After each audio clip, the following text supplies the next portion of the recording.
He never planned to be a hero. Most days, survival itself felt like the biggest victory.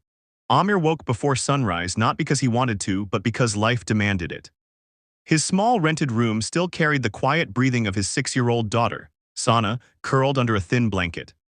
He watched her for a moment, the only calm in his world, before stepping out into another day that promised nothing. The sea was already restless that morning. Amir worked 2 jobs, morning shifts unloading crates near the harbor and evenings repairing old electronics at a tiny roadside stall. It wasn't enough, but it was honest. People knew him as quiet, dependable, invisible, the kind of man who helped without expecting thanks and left before anyone noticed. That morning, the wind carried something different. The waves were rough, crashing harder than usual as if warning the world to stay away. But people rarely listened to warnings. He heard the scream before he saw her. At first, he thought it was just the wind. Then came another cry, sharp, desperate, unmistakably human. Without thinking, he dropped the crate from his hands and ran toward the sound. There, beyond the jagged rocks, a woman was struggling against the waves. Her movements were frantic, uncoordinated. The current was pulling her farther out. People had gathered at a distance. Some pointed, some shouted, no one moved. Amir didn't pause. He kicked off his shoes and ran straight into the water. The cold hit him like a shock, but he kept going. The waves fought him at every step, dragging, pushing, threatening to swallow him too. For a moment, fear gripped him, not for himself, but for Sana. What would happen to her if he didn't make it back? But the woman's scream cut through that thought. He reached her just as another wave crashed over her head. She was barely conscious now, her strength gone. He grabbed her arm, pulling her toward him, fighting the current inch by inch.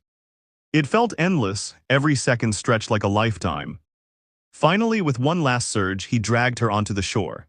She coughed violently, water spilling from her lungs, her body trembling. Amir stayed beside her, steady, silent, making sure she was breathing. People moved closer now, murmuring, staring. Someone called for help. He stood up quietly, stepping back as others rushed in. No one asked his name.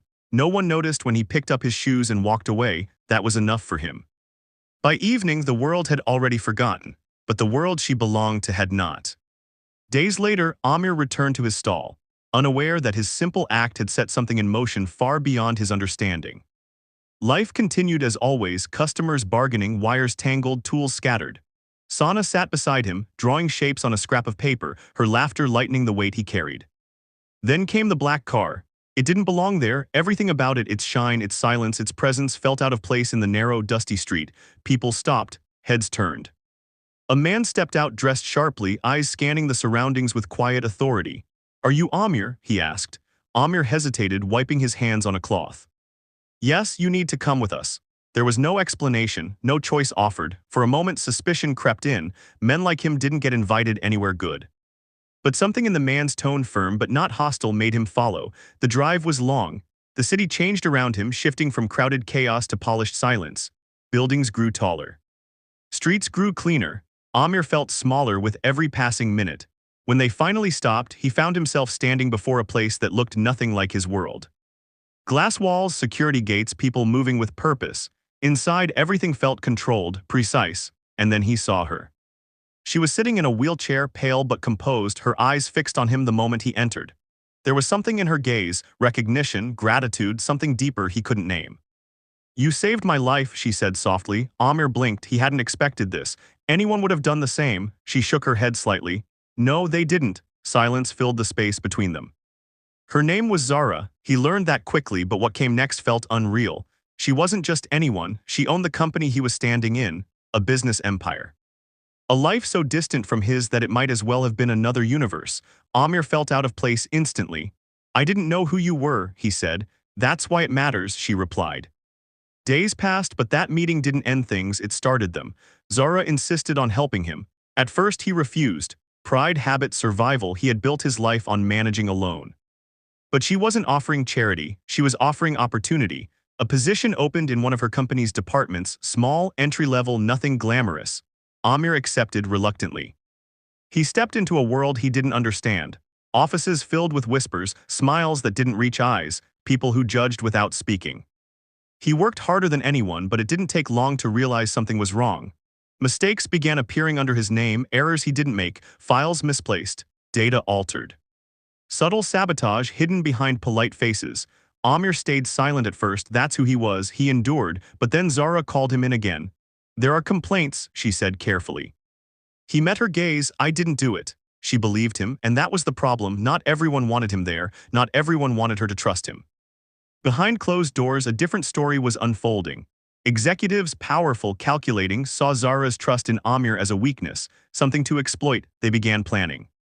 One evening, Amir stayed late, fixing a system error no one else wanted to deal with. That's when he overheard them. Voices, quiet, urgent, they were planning to remove Zara. Not directly, but by making her appear unstable.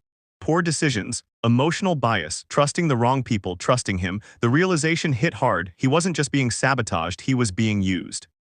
He could have walked away, no one would blame him, no one would expect more. But Amir wasn't built that way. The same instinct that pulled him into the waves now pushed him forward. The next day, everything collapsed. Evidence surfaced, false reports, manipulated data, accusations carefully crafted. The board questioned Zara's leadership. Pressure mounted. And Amir stood at the center of it all. He stepped forward when it mattered, not loudly, not dramatically, just truth. He revealed everything he knew, the overheard conversation, the inconsistencies. The patterns others ignored. It wasn't easy. They tried to silence him, discredit him, but truth has a weight that lies can't hold forever. Slowly, the pieces shifted. The betrayal came to light. Zara didn't say much when it ended. She didn't need to, but when she looked at Amir, there was something different now, not just gratitude, respect, trust. Something deeper that neither of them spoke aloud. Life didn't magically become perfect. Amir still worked hard, still lived simply, still woke early for sauna, but something had changed. Not in his circumstances, but in how the world saw him, and more importantly, in how one person did. Zara never forgot what he did on the shore and in the storm that followed. Because sometimes the greatest heroes don't wear titles, they carry quiet strength, they act when others hesitate, and they walk away without asking for anything in return. The world may not notice them, but the right people always do. One small act changed everything. If you believe one person can make a difference, subscribe, like, and share this story today.